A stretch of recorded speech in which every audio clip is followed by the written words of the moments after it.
Assalamu alaikum students, welcome back to Software Architecture and Design course. We are at week 10 और आज हम 10th week का जो first part है उसको कंप्लीट करेंगे। लास्ट लेक्चर में हम लोगों ने मैंने बात की थी कि क्लासेस के जो इन बिटवीन ये जो कम्युनिकेशन है, नॉट अ कम्युनिकेशन लेकिन जो रिलेशनशिप है, इसका डिस्कशन शुरू किया था। और मैंने कहा था बेसिकली ये ऑब्जेक्ट्स के बीच में रिलेशनशिप है। तो क्लास मैंने इसलिए लिख दी थी, जो बेसिकली जो इनहेरिटेंस है ये क्लासेस के बीच में रिलेशनशिप होता है, और ये जो एसोसिएशन, एग्रीगेशन और कंपोजिशन है ये ऑब्जेक्ट्स के बीच में रिलेशनशिप्स होते हैं।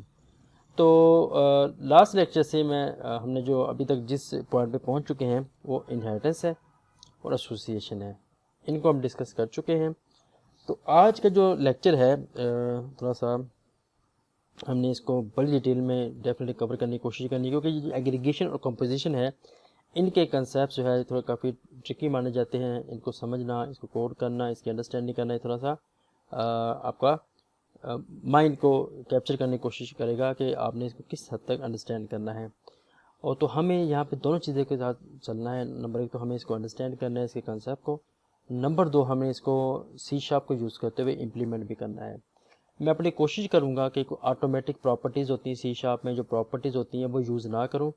और बेसिकली मेरा मकसद सिर्फ यहाँ पे ये होगा कि आप लोग अगर इसी कोड को कॉपी पेस्ट कर दें तो कुछ स्टेटमेंट में चेंज करके जावा का कोड बन जाए, और थोड़ी सी अपडेशन करके आप C++ में लेके जा सकते हैं।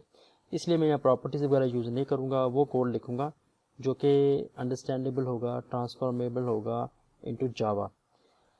अच्छा, एसोसिएशन की हमने बात ये की थी कि एसोसिएशन जो है ये कंटेनमेंट का रिलेशनशिप नहीं है, ये रिलेशनशिप है एक ऑब्जेक्ट दूसरे ऑब्जेक्ट को जब यूज़ करता है।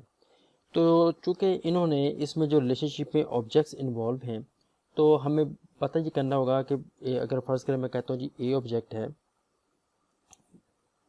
और दूसरे नंबर पे हमारे पास बी ऑब्जेक्ट है, और मैं ये कहता हूँ कि ये एक ए यूज़ कर रहा है बी को, यूजर्स का रिलेशनशिप इनके बीच में है। तो अब क्वेश्चन इसमें ये आ जाएगा कि how many instances of A is associated with how many instances of B. Multiplicity 1 to many है, मैनी टू मैनी है, मैनी टू वन है, 1 to 1 है, ये जो भी इसमें रिलेशनशिप है ये हमारे पास आएंगे। चूँकि एक इस कम्युनिकेशन में दोनों पार्टीज़ इन्वॉल्व हैं, दोनों ऑब्जेक्ट्स इन्वॉल्व हैं, तो that must be by directional या बाइनरी रिलेशनशिप। ठीक है, मतलब इसमें दो जो ऑब्जेक्ट्स हैं मिनिमम जो जिनके बीच में कम्युनिकेशन है, दोनों इससे एग्री अपॉन करेंगे कम्युनिकेशन करने के लिए। और इसके साथ साथ हम लोगों ने ये बात भी की थी कि ये जो एसोसिएशन है, एसोसिएशन के अंदर जो ऑब्जेक्ट्स हैं जो इसमें इन्वॉल्व हैं उनकी इंडिपेंडेंट लाइफ साइकिल है। मतलब अगर मैं इस एग्जांपल को देखूं तो ए की अपनी लाइफ साइकिल है, बी की अपनी लाइफ साइकिल है। अब इनके बीच में ऑनरशिप भी नहीं है, मतलब ए बी को ऑन नहीं करेगी, बी ए को ऑन नहीं करेगी। ऑन का दूसरा वर्ड आप कह सकते हैं रिस्पॉन्सिबिलिटी, मतलब ए बी के रिस्पॉन्सिबल नहीं है, बी ए के रिस्पॉन्सिबल नहीं है। तो ये अलग अलग से अपनी लाइफ गुजार रहे हैं। No ownership, own life cycle management, ये सब की सब चीज़ें आपको यहीं पे नज़र आएंगी। और हमने इसे एग्जांपल देखी थी एम्प्लॉय वर्क्स फॉर, और मैंने आपको इस पॉइंट ऑफ व्यू से कहा था कि आपने इसको इम्प्लीमेंट भी करना है। अनफॉर्चुनेटली अभी तक एटलीस्ट मैं नहीं देख सका आपकी तरफ से कोई इसका सोल्यूशन कि आप लोगों ने कि इस असाइनमेंट को या इस क्विज़ को या इस टास्क को सॉल्व किया हो। जिसमें से जो फर्स्ट पार्ट था तो मैंने ये आपके लिए सॉल्व कर दिया था, और आपने जिसको सॉल्व करना था वो ये वाला पार्ट था। आई डोंट नो अब आपका इसमें स्टेटस क्या है, तो प्लीज़ डू इट, ताकि बेसिकली जो मैं आपको काम देता हूँ इसका हर चीज़ मार्किंग के पॉइंट ऑफ व्यू से ना देखें, मार्क्स के पॉइंट ऑफ व्यू से ना देखें, CGP के पॉइंट से ना देखें। आप लोग इसको लर्निंग के पॉइंट ऑफ व्यू से देखें। लर्नेबिलिटी हो जाएगी तो ये मार्क्स खुद ब खुद हम अचीव कर सकेंगे। तो आते हैं जी हमारा जो पहला टॉपिक है एग्रीगेशन। अच्छा, मैं पहले इन दोनों टॉपिक को आपसे डिस्कस करूंगा, और उसके बाद एक ही एग्जांपल में लूँगा, उसी एग्जांपल को हम डेवलप करेंगे एग्रीगेशन से, और उसी एग्जांपल को हम सॉल्व करेंगे थ्रू कंपोजिशन। ठीक है जी, तो आई होप कि ये अब अंडरस्टैंडेबल आपके लिए हो चुकी होगी चीज़। तो एग्रीगेशन से मतलब क्या है? एग्रीगेशन से मतलब ये है कि अच्छा, एग्रीगेशन और कंपोजिशन इन दोनों में आपको एक चीज़ कॉमन नज़र आएगी, दैट इज़ हैज़ आ। दूसरे वर्ड में मैं से कह सकता हूँ कि ये जो है इनके बीच में रिलेशनशिप है ये कंटेनमेंट का है। एक ऑब्जेक्ट ने दूसरे ऑब्जेक्ट को कंटेन किया होगा, एक क्लास ने दूसरी क्लास को कंटेन किया होगा। जैसे जब हम क्लास में बैठते हैं या लैब में काम कर रहे होते हैं तो उस लैब ने, उस क्लास रूम ने हमें कंटेन किया होता है। तो इस मामले में जो क्लास है या जो लैब वो कंटेनर है और हम स्टूडेंट और फैकल्टी उसमें कंटेंड हैं, जैसे कंटेंड ऑब्जेक्ट हम हैं, कंटेनर ऑब्जेक्ट क्लास और लैब है। दूसरे एग्जांपल देख सकते हैं हमारे मोबाइल फ़ोन्स। तो मोबाइल फ़ोन्स ने मदरबोर्ड को, मेमोरी को और बाकी सब चीज़ों को कंटेन किया होता है, लिहाजा मोबाइल फ़ोन कंटेनर है और इसमें जो कंटेन जो चीज़ें हैं वो मदरबोर्ड और बाकी सब चीज़ें हैं। अच्छा, अब इसमें भी आपको वही चीज़ नज़र आएगी, जो चाइल्ड इंस्टेंसेस हैं वो खुद को क्रिएट करने के, डिस्ट्रॉय करने के खुद रिस्पॉन्सिबल हैं। यहाँ पे जो कंटेनर है वो इस चीज़ की रिस्पॉन्सिबिलिटी नहीं लेगा कि जी मैं आपको क्रिएट भी करूँगा, डिस्ट्रॉय भी करूँगा, ऐसा यहाँ पे नहीं होगा।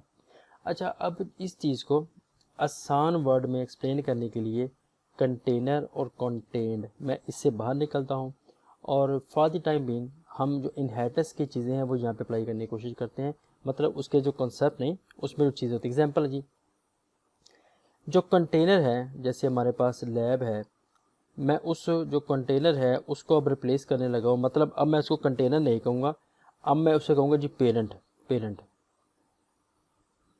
ठीक है जी। और जो कंटेंट है, जिसने कंटेंट की, जो कंटेंट है जो उस कंटेनर के अंदर चीज़ है, मैं उसको अब कहूँगा जी चाइल्ड, सी, ठीक हो गया।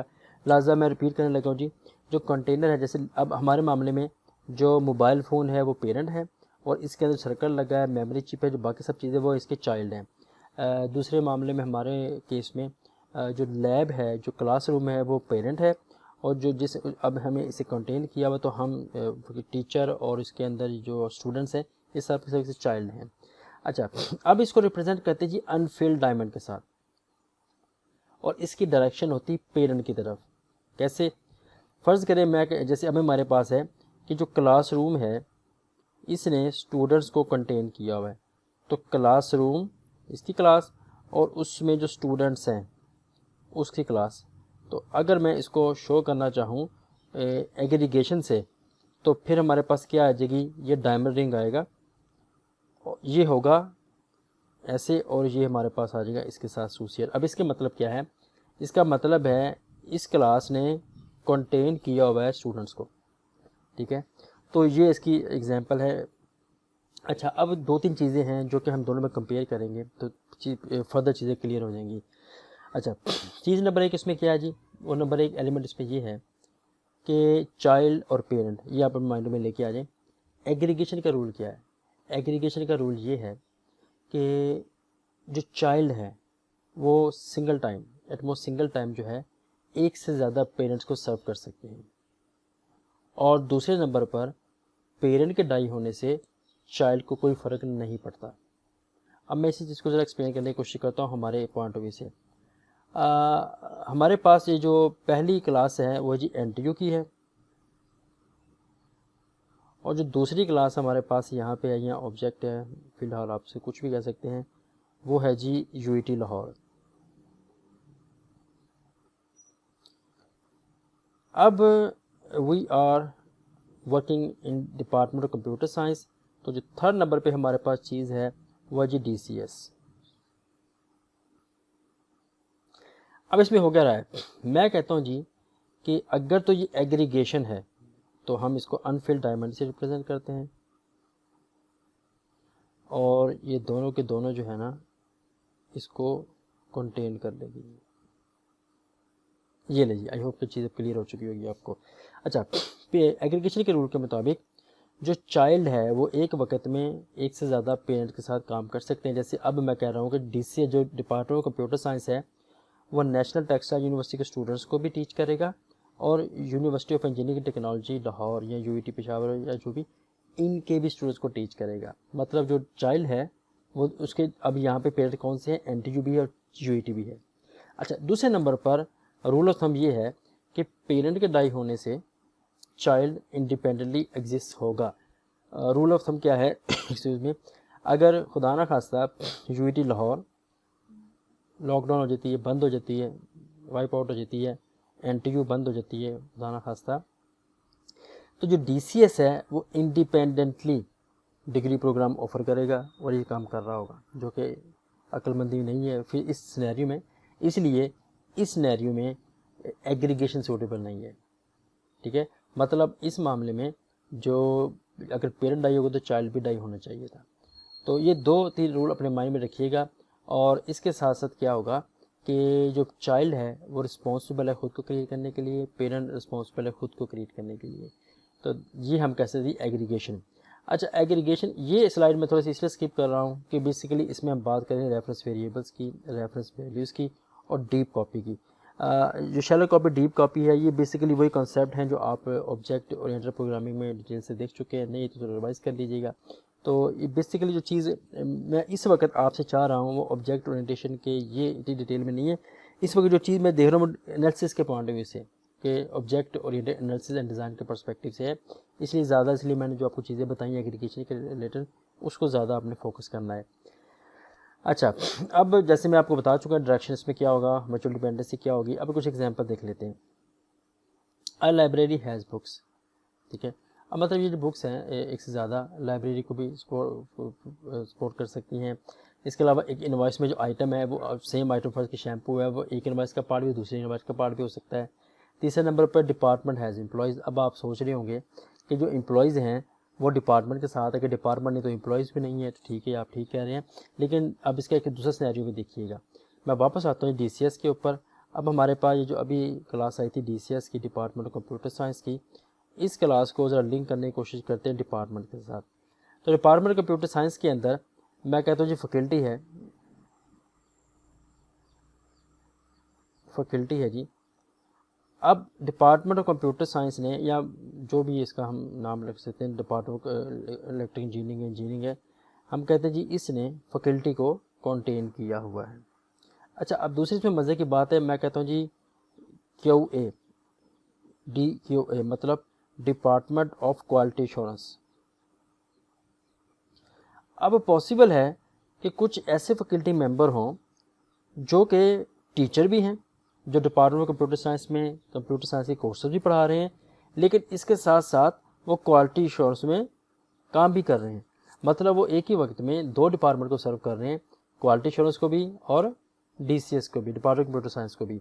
अच्छा, इसी तरह से पॉसिबल है कुछ टीचर ऐसे हैं जो कि एक डिपार्टमेंट है स्पोर्ट्स का, जो स्पोर्ट्स की सारी मैनेजमेंट का टास्क परफॉर्म करता है। तो पॉसिबल है कि कुछ टीचर इसमें ऐसे आ जाएँ जो कि कुछ फैकल्टी ऐसी भी आ जाए जो कि टीच भी कर रही है और साथ में स्पोर्ट्स को भी देख रही हैं। तो इसलिए मैंने जो डिपार्टमेंट हैज़ एम्प्लॉयज़ के फॉर्म में यहाँ पे एग्रीगेशन का वर्ड यूज़ किया। एंड आखिर में गार्डन हैज़ प्लांट्स, तो ये भी हमारे पास एग्जांपल है। तो ये जो आप इसको देख लीजिएगा। एक्चुअली जो मैं कोड करूँगा ना, अभी आपके सामने जो लाइव डेमो देखेंगे ना, वो लाइव डेमो जो होगा ना वो ये वाला नहीं होगा। मतलब मैंने एग्जांपल दी थी कि एक ही हमारे पास एग्जांपल है जिसको हमने कोड करना है, एग्रीगेशन के पॉइंट ऑफ व्यू से भी, कंपोजिशन के पॉइंट ऑफ व्यू से भी। अच्छा, अब बात है कंपोजिशन की तरफ। क्लासेस के बीच में जो हमने या ऑब्जेक्ट्स के बीच में जो रिलेशनशिप देखे हैं, इनहेरिटेंस का, एसोसिएशन का, एग्रीगेशन का, उन सब में से जो सबसे स्ट्रॉन्गेस्ट ओनरशिप आपको नज़र आएगी वो कंपोजिशन में। कंपोजिशन में पेरेंट रिस्पॉन्सिबल है चाइल्ड को क्रिएट करने के लिए। अब यहाँ पे रूल ऑफ थंब क्या है, मतलब रूल ऑफ थंब फिर ये हुआ कि चाइल्ड की खुद की कोई लाइफ साइकिल नहीं है। चाइल्ड की क्रिएशन और चाइल्ड की डिस्ट्रक्शन ये दोनों चीज़ें पेरेंट करेगा।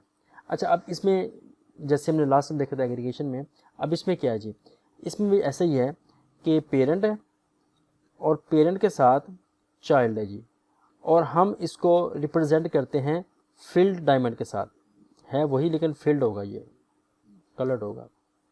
अब इसका मतलब क्या है, अगर तो कंपोजिशन है तो कंपोजिशन के रूल के मुताबिक जो पेरेंट है, जो चाइल्ड है, वो मैक्सिमम एटमोस्ट सिंगल पेरेंट के साथ ही काम कर सकता है। और रूल नंबर 2 में क्या है जी, पेरेंट के डाई होने से चाइल्ड भी डाई हो जाएगा। और रूल नंबर 3 क्या है कि जब तक पेरेंट क्रिएट नहीं होगा उसका चाइल्ड क्रिएट नहीं हो सकता, तो पेरेंट के थ्रू चाइल्ड क्रिएट होगा। अब मैं उसी एग्जांपल को दोबारा देखता हूँ। इस पर्सपेक्टिव से हमारे पास लास्ट एग्जांपल दी होती है एनटीयू की, और एनटीयू के साथ मैं लेके आता हूँ जी डिपार्टमेंट ऑफ टेक्सटाइल इंजीनियरिंग।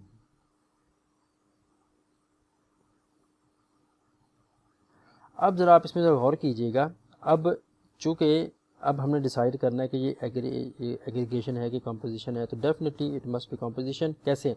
अब कंपोजिशन के जो रूल्स हैं वो यहाँ पे अप्लाई करने की कोशिश करते हैं। I think more than enough है। अच्छा, तो रूल नंबर 1 में जो चाइल्ड है वो एक वक्त में मसलन एक पेरेंट के साथ ही काम करेगा। तो रूल ऑफ थंब क्या है कि डिपार्टमेंट ऑफ टेक्सटाइल इंजीनियरिंग सिर्फ नेशनल टेक्सटाइल यूनिवर्सिटी के स्टूडेंट्स को टीच करेगी, वो बाकी यूईटी या बाकी कोई भी यूनिवर्सिटी उसके स्टूडेंट को टीच नहीं करेगी। मतलब एक से ज़्यादा यूनिवर्सिटीज़ के अंदर ये काम नहीं कर सकती। दूसरे नंबर पर अगर खुदा ना खास्ता एनटीयू डिस्ट्रॉय हो जाती है तो डिपार्टमेंट ऑफ टेक्सटाइल इंजीनियरिंग जो भी डिपार्टमेंट इसके अंदर वो बाई डिफ़ॉल्ट डिस्ट्रॉय हो जाएंगे। और तीसरे नंबर पर जब एनटीयू क्रिएट होगा तब ही डिपार्टमेंट क्रिएट होगा। मतलब ऐसा नहीं है कि हमने डिपार्टमेंट कंप्यूटर साइंस ओपन किया, हमने देखा यार बड़ा अच्छा चल रहा है, अब इसको एनटीयू के अंडर कर दें, ये नहीं होगा। एनटीयू क्रिएट होगा, एनटीयू क्रिएशन होने के साथ ही इसके डिपार्टमेंट्स क्रिएट होंगे। इंडिपेंडेंटली डिपार्टमेंट्स कुछ भी नहीं कर सकते। तो ये है जी आपको इसके जो मेजर डिफरेंस को अंडरस्टैंड करना है इस पॉइंट ऑफ व्यू से। आई होप ये सब की सब चीज़ें मैं आपसे शेयर कर चुका हूँ। अब इसी कुछ एग्जांपल है जी, हाउस एंड रूम्स। अब इसमें क्या होगा, एक घर में कमरे हैं, अगर हम घर को ही तोड़ देंगे तो रूम्स इंडिपेंडेंट तो कुछ भी नहीं होंगे। तो रूम्स घर का पार्ट है, रूम हाउस का पार्ट है। तो इस मामले में जो हाउस पेरेंट है, रूम चाइल्ड है। अब हमारा एक कमरा है, फ़र्ज़ करें हमारे पास ड्राइंग रूम है, तो ये पॉसिबल नहीं वो ड्राइंग रूम हमारे लिए भी काम कर रहा हो, हमारे हमसाए के लिए भी काम कर रहा हो, तो ये पॉसिबल नहीं है। इसी तरह से जो क्वेश्चन पेपर आते हैं उसके अंदर अगर तो क्वेश्चन होगा तभी इसके चाइल्ड होंगे, मतलब तभी इसकी ऑप्शंस होंगे। मतलब मेरे पास ऑप्शंस हैं और इसके रिलेटेड कोई क्वेश्चन नहीं है, पॉसिबल नहीं है। तो क्वेश्चन है, अगर क्वेश्चन भी नहीं होगा तो उसकी ऑप्शन भी नहीं होगी। तो अगेन कंपोजिशन है। इसी तरह से यूनिवर्सिटी डिपार्टमेंट एग्जाम्पल लिए, यूनिवर्सिटी फैकल्टी के एग्जाम्पल लिए, मतलब डिपार्टमेंट कंप्यूटर साइंस के अंदर जो फैकल्टी है, डिपार्टमेंट टेक्सटाइल इंजीनियरिंग के अंदर, फैशन डिजाइनिंग के अंदर, मैनेजमेंट साइंस के अंदर, जो बाकी जितने भी हैं उनकी जो फैकल्टी है वो एक वक्त में एनटीयू को सर्व कर रही है। ये पॉसिबल नहीं है कि वो दिन के वक्त एनटीयू को सर्व करे, रात को वो फास्ट को या यूईटी क्लॉक को सर्व करे, तो ये भी नहीं है। तो ये था जी हमारा अभी तक की जो जितनी भी थ्योरेटिकल बैकग्राउंड है कंपोजिशन का, एग्रीगेशन का। अब इम्पोर्टेंट जी कि हम इसका लाइव सेशन देखें। उस लाइव सेशन के लिए हमें क्या करना पड़ेगा, we have to move to, हमें शिफ्ट करना पड़ेगा जी इस वक्त विजुअल स्टूडियो की तरफ। तो विजुअल स्टूडियो के लिए क्या चीज़ हमारे पास होगी जी, इसमें विजुअल स्टूडियो के लिए हम क्या करेंगे जी, अब हम क्रिएट करने की कोशिश करते हैं एक लैपटॉप। और लैपटॉप की जो चाइल्ड इंस्टेंस है उसमें प्रोसेसर की क्लास है, हार्ड डिस्क की क्लास है, ऑपरेटिंग सिस्टम की क्लास है। तो मैं जनाब इस पर राइट क्लिक करके जो पहली क्लास क्रिएट करने लगा हूँ वो क्लास हमारे पास आ जाएगी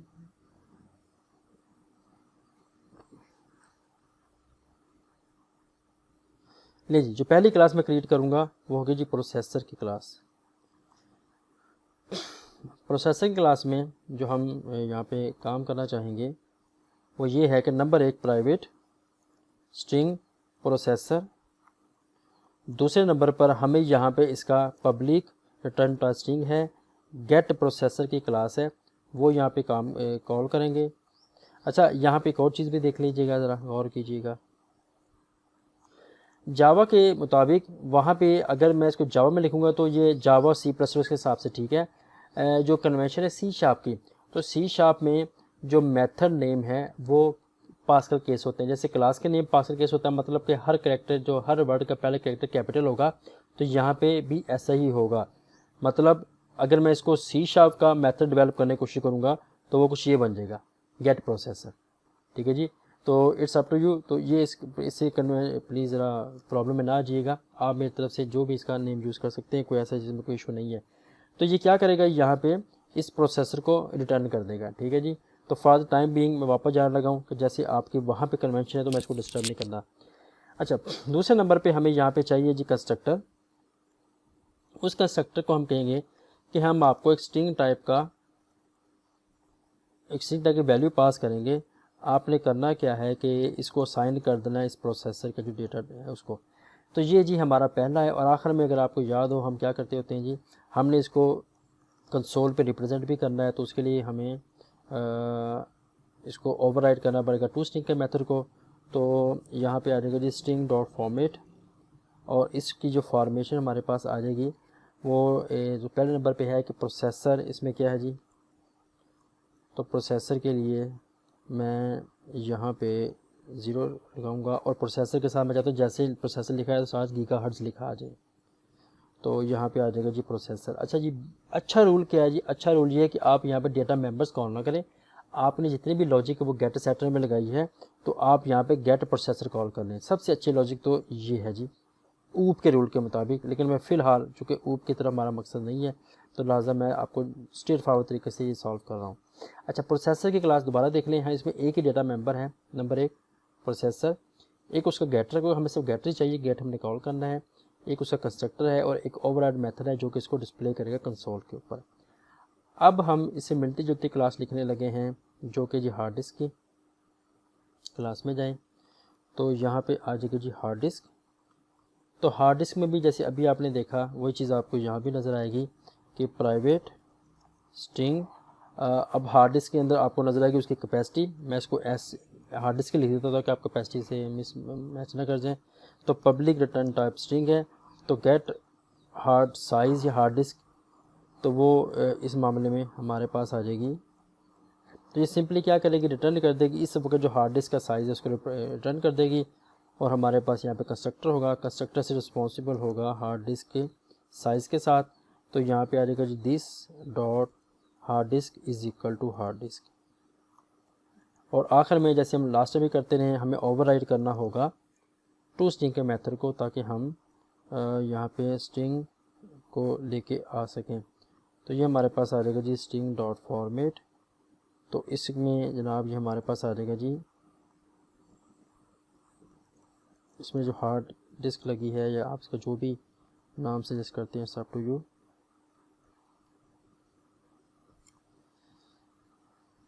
तो ये हम चाहते हैं GB लिखा आ जाए जैसे हार्ड डिस्क आए, तो ये नेक्स्ट हमारे पास आ जाएगी जी, इसमें जो भी हार्ड की कैपेसिटी वो आ जाएगी।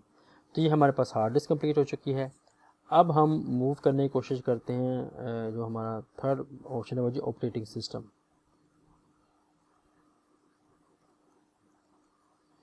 लीजिए ये हमारे पास ऑपरेटिंग सिस्टम की क्लास है, तो इस मामले में हमें इसको भी देख लेते हैं। तो प्राइवेट स्ट्रिंग ऑपरेटिंग सिस्टम, ये जनाब हमारे पास इसकी एट्रीब्यूट है। अब हमें स्ट्रिंग रिटर्न करेगा, तो यहाँ पे आ जाएगा जी get operating system, get operating system. तो यहाँ पे क्या होगा जी, अब यहाँ पे सिंपली रिटर्न कर देगा इस वक्त जो भी ऑपरेटिंग सिस्टम है उसको, और हमारे पास इसका जो कंस्ट्रक्टर आ जाएगा, तो उस कंस्ट्रक्टर के पॉइंट ऑफ व्यू से मैं जस्ट ये हमारे पास आ जाएगा जी, कंस्ट्रक्टर में हम कहेंगे जी स्ट्रिंग ऑपरेटिंग सिस्टम, और यहाँ पे आ जाएगा जी this dot operating system is equal to operating system, और आखिर में जैसे बाकी जगह होता रहा है हमें ओवरराइट करना होगा। तो ये आपके पास आ जाएगा जी स्ट्रिंग डॉट फॉर्मेट, और इस फॉर्मेट में हमारे पास आ जाएगा जी ऑपरेटिंग सिस्टम। ऑपरेटिंग सिस्टम के साथ है हम यहाँ पे रिप्रेजेंट कर देंगे जी ऑपरेटिंग सिस्टम को। तो ये ऑलमोस्ट सारी फंक्शनलिटी सेम है, सिर्फ आपको नज़र आ रहा होगा कि ये जो एट्रीब्यूट है इसमें सिर्फ चेंज है, बाकी 100% कॉपी पेस्ट ही है। अच्छा, अब ये हमारे पास है जी पार्ट्स चाइल्ड। अब इन चाइल्ड से, इन पार्ट्स से मिलकर हम डेवलप करेंगे लैपटॉप और पर्सनल कंप्यूटर की क्लास। तो पहले जो मैं क्रिएट करने लगा हूँ वो है जी पर्सनल कंप्यूटर या लैपटॉप जो भी है, तो ऐड कीजिएगा, एक नई क्लास इसमें ऐड करें, तो वो क्लास हमारे पास जो आ जाएगी वो आ जाएगी जी लैपटॉप। अब लैपटॉप की जो क्लास है उसमें क्या क्या होगा जी, नंबर 1 लैपटॉप की क्लास में हमारे पास होगा स्ट्रिंग मॉडल। दूसरे नंबर पर जो लैपटॉप की क्लास है उसमें हमें नज़र आएगा जो चाइल्ड चाहिए, प्रोसेसर चाहिए। दूसरे नंबर पर यहाँ पे हमें चाहिए होगी जी हार्ड डिस्क एक लैपटॉप को डेवलप करने के लिए, और तीसरे नंबर पर हमें यहाँ पे चाहिए होगा ऑपरेटिंग सिस्टम।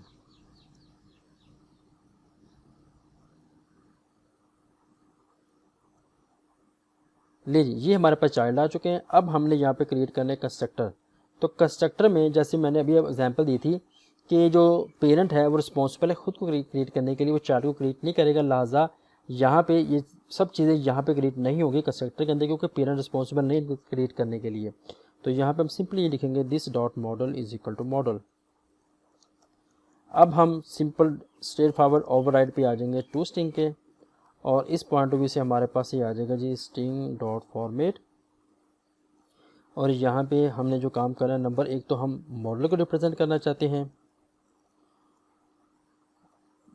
0 इंडेक्स पे। उसके बाद हम चाहते हैं न्यू लाइन आ जाए, और न्यू लाइन के बाद फिर हमारे पास आ जाए जी प्रोसेसर। फिर हम चाहते हैं न्यू लाइन आ जाए, और फिर सेकंड इंडेक्स पे हम चाहते हैं हमारे पास आ जाए हार्ड ड्राइव। फिर हम चाहते हैं न्यू लाइन आ जाए, और आखिर में फिर हमारे पास यहाँ पे आ जाए जी ऑपरेटिंग सिस्टम। तो सबसे पहले हम चाहते हैं मॉडल लिखना। दूसरे नंबर पर कि जो हमारे पास प्रोसेसर है उसका हमें चाहिए होगा, तो यहाँ पे आ जाएगा जी प्रोसेसर। तीसरे नंबर पर हमें यहाँ पे हार्ड डिस्क को भी लेके आना। आप ये भी कर सकते हैं जी प्रोसेसर डॉट गेट प्रोसेसर, तो ये भी काम करेगा, वो भी काम करेगा, दोनों एक ही चीज़ें हैं। प्रोसेसर है, उसके बाद हार्ड डिस्क है, और आखिर में हमारे पास ऑपरेटिंग सिस्टम आ जाएगा। तो ये सब की सब चीज़ें हैं जी जो हम आपको नज़र आएंगी इस पॉइंट ऑफ व्यू से। तो अब ज़रा हम शुरू करते हैं एग्रीगेशन का स्टेप बाय स्टेप। तो स्टेप नंबर 1 में हमें क्या करना होगा, क्रिएट चाइल्ड इंस्टेंसेस, यानी कि जो चाइल्ड्स हैं वो हमें यहाँ पे क्रिएट करने पड़ेंगे। तो उसमें क्या होगा जी, सबसे पहले हमारे पास जो चाइल्ड है वो प्रोसेसर का है, तो मैं इसका नाम रखता हूँ processor P1 is equal to new processor. और इसमें जा कर के हम कहते हैं जी कि जो प्रोसेसर 3.5 गीगाहर्ट्ज़ का प्रोसेसर है। दूसरे नंबर पर जो चाइल्ड क्रिएट होगा वो हार्ड डिस्क होगी।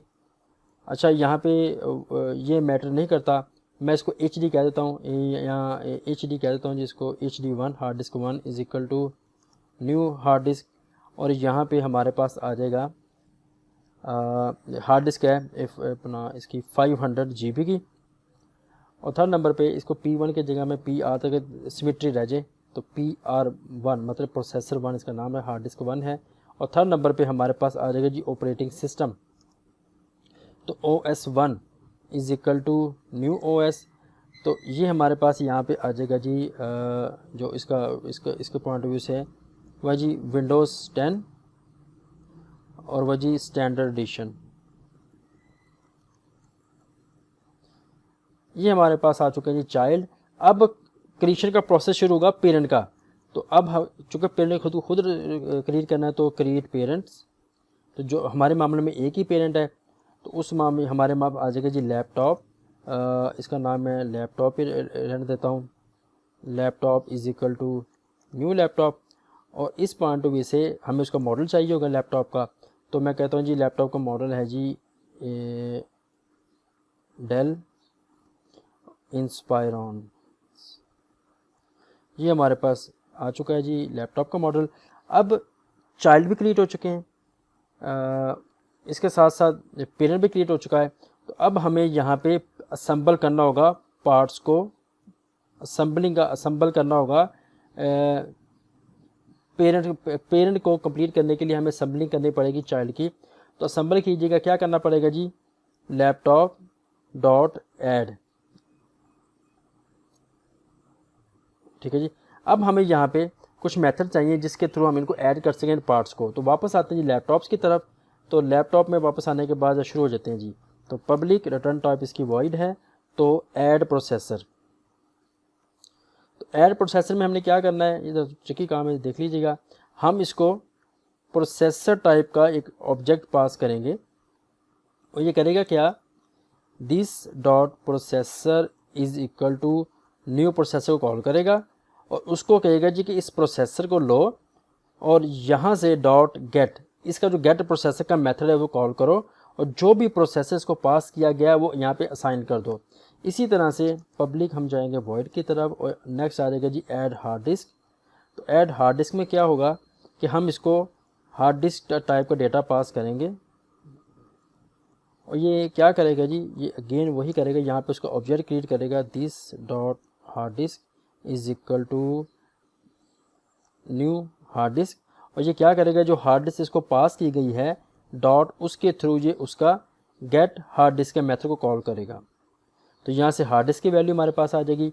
और थर्ड नंबर पर public void add operating system, तो इसमें हम ऑपरेटिंग सिस्टम टाइप का इसको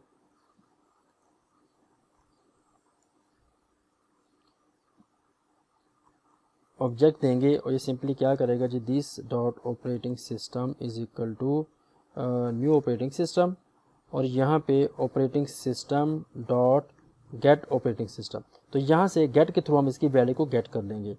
तो अब ज़रा हम आने की कोशिश करते हैं वापस अपने जो असेंबलिंग कर रहे थे। तो मैं यहाँ पे लैपटॉप से कहता हूँ कि भाई ऐड कर लो प्रोसेसर। अब ये कौन सा प्रोसेसर ऐड करेगा, ये जो हमने यहाँ पे क्रिएट किया था। तो ये सिंपली क्या करेगा, PR1 को ऐड कर लेगा। दूसरे नंबर पे लैपटॉप से कहने लगा हूँ कि भाई अब ऐड कर लो हार्ड डिस्क को। अब ये कौन सी हार्ड डिस्क ऐड करेगा, जो यहाँ पे आपको नज़र आ रही है, तो ये HD1 को ऐड कर लेगा। और थर्ड नंबर पे इसी लैपटॉप से कहूँगा कि ऐड कर लो ऑपरेटिंग सिस्टम को। कौन सा ऑपरेटिंग सिस्टम ऐड करेगा, जो OS1 के नाम से आपको नज़र आ रहा है यहाँ पे। नहीं जी, अब हमने चाइल्ड भी क्रिएट कर दिए, पेरेंट भी क्रिएट हो चुके हैं। अब इसकी असेंबलिंग का काम हमने कर दिया है। असेंबलिंग करने के बाद अब मैं जस्ट डिस्प्ले करने की कोशिश करता हूँ कि क्या ये अप्रोप्रिएट डिस्प्ले होता है कि नहीं। तो हम सिंपली यहाँ पर लिखते हैं जी कि लैपटॉप साहब अपने आपके पास जो भी इंफॉर्मेशन उसको डिस्प्ले करो। अगर हमने कुछ गलत नहीं किया तो इसको ये वैल्यू डिस्प्ले करनी चाहिए। तो ये आप देख सकते हैं जी, हमारे पास मॉडल में वो आ चुका जी, डेल इंस्पायरॉन। प्रोसेसर है 3.5 गीगाहर्ट्ज़ का, हार्ड डिस्क है 500 GB की, और आखिर में हमारे पास एडिशन है जी विंडोज़ 10 स्टैंडर्ड एडिशन। तो ये जो हमने किया है दैट वाज एग्रीगेशन। ये हमने जो काम किया है वो था for the favour of aggregation. ठीक है जी, आई होप कि ये अब आप इसके अंडरस्टैंडिंग में आ गए होंगे। अब जो दूसरा काम हमने करना है वो है जी कंपोजिशन का। तो कंपोजिशन करने के लिए मैं इसको थोड़ा सा इसकी कॉपी कर लेता हूँ ताकि इसको मैं बार बार टाइप ना करना पड़े। तो कंपोजिशन के लिए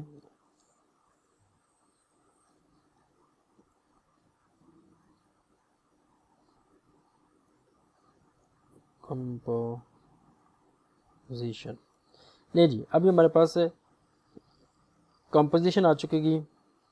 तो इसके लिए क्या करना पड़ेगा जी, इसके लिए सबसे पहले तो मैं just for the sake of बारी कर देता हूँ, जस्ट मैं इसको लिखने की कोशिश कर रहा हूँ कि एक ना सेपरेटर बीच में लेके आ रहा हूँ ताकि दोनों की वैल्यूज़ में हम सेपरेशन कर सकें, और इसमें कुछ ख़ास नहीं है। तो ये हम इसको एक लेंथी स्ट्रिंग पास कर देते सेपरेशन हो सके इसमें। ओके जी, अब हमें क्या करना है जी, अब हमें क्रिएट करना है यहाँ पे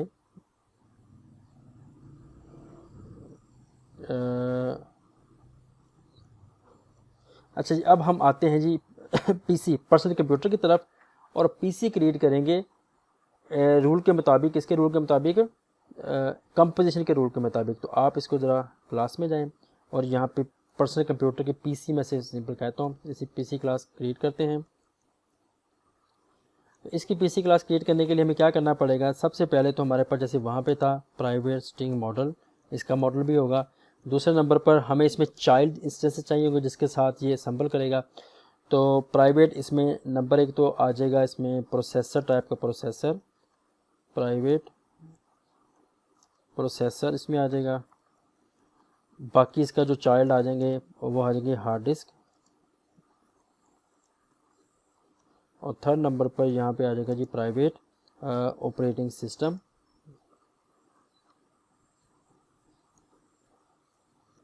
नहीं जी, ये हमारे पास आ चुका है जी इसका पॉइंट ऑफ व्यू। अब हम आएंगे जी इसके कंस्ट्रक्टर की तरफ। अगर मैंने आपको याद, मैंने आपसे कहा था कंपोजिशन में पेरेंट रिस्पॉन्सिबल होता है चाइल्ड क्रिएट करने के लिए। तो यहाँ पे आ जाएगा जी सिंपल मॉडल, ये खुद को भी क्रिएट करेगा और चाइल्ड को भी क्रिएट करेगा। लिहाजा हमें यहाँ पे प्रोसेसर टाइप का ऑब्जेक्ट भी इसको देना पड़ेगा, हार्ड डिस्क साइज़ का ऑब्जेक्ट भी इसको देना पड़ेगा, और थर्ड नंबर पर ऑपरेटिंग सिस्टम टाइप का ऑब्जेक्ट भी इसको पास करना पड़ेगा कि इन ऑब्जेक्ट को लो और क्रिएट भी करो। लिहाजा this dot model is equal to model, उसके बाद this dot processor is equal to processor, और तीसरे नंबर पर this dot hard disk is equal to hard disk, and fourth number पर this dot operating system is equal to operating system. और आखिर में आपको याद होगा तो हमने यहाँ पे ओवरराइड किया था कि कैसे चीज़ें आपस में काम करती हैं, तो वो मैं यहाँ से कॉपी कर लेता हूँ लैपटॉप से। बिल्कुल वही जो इसका टू स्ट्रिंग का मेथड है वो हमने यहाँ पे कॉपी करना है। आई होप कि कुछ इसमें आपको इशू नहीं आएगा, वो बिल्कुल वैसी चीज़ है। तो ओवरराइड टू स्ट्रिंग और इसके साथ हम यहाँ पे पेस्ट कर देते हैं, बिल्कुल वही चीज़ जैसे वहाँ डिस्प्ले होती है वहाँ पे डिस्प्ले होगी। अब ज़रा स्टेप 1 में हम जो कर चुके हैं ऊपर काम, वो था आपका एग्रीगेशन का। अब हम आ चुके हैं कंपोजिशन की तरफ। तो कंपोजिशन में क्या होगा जी, डायरेक्ट पेरेंट क्रिएट होगा और पेरेंट क्रिएट करेगा चाइल्ड को। लाजा हम यहाँ पे जैसे यहाँ पे चाइल्ड इंस्टेंस क्रिएट किए थे, ऐसा कुछ नहीं होगा। तो यहाँ पे हम सिंपली क्या करेंगे जी, सिंपल आएंगे जी क्रिएट पेरेंट ऑब्जेक्ट। तो पेरेंट ऑब्जेक्ट हमारे पास है जी पीसी, तो मैं इसका नाम पीसी कर देता हूँ जी। PC is equal to new personal computer, और पर्सनल कंप्यूटर में सबसे पहले हमें बताना पड़ेगा जी इसका वो क्या है। तो मैं इसे कहता हूँ जी, ये हमारे पास है जी IBM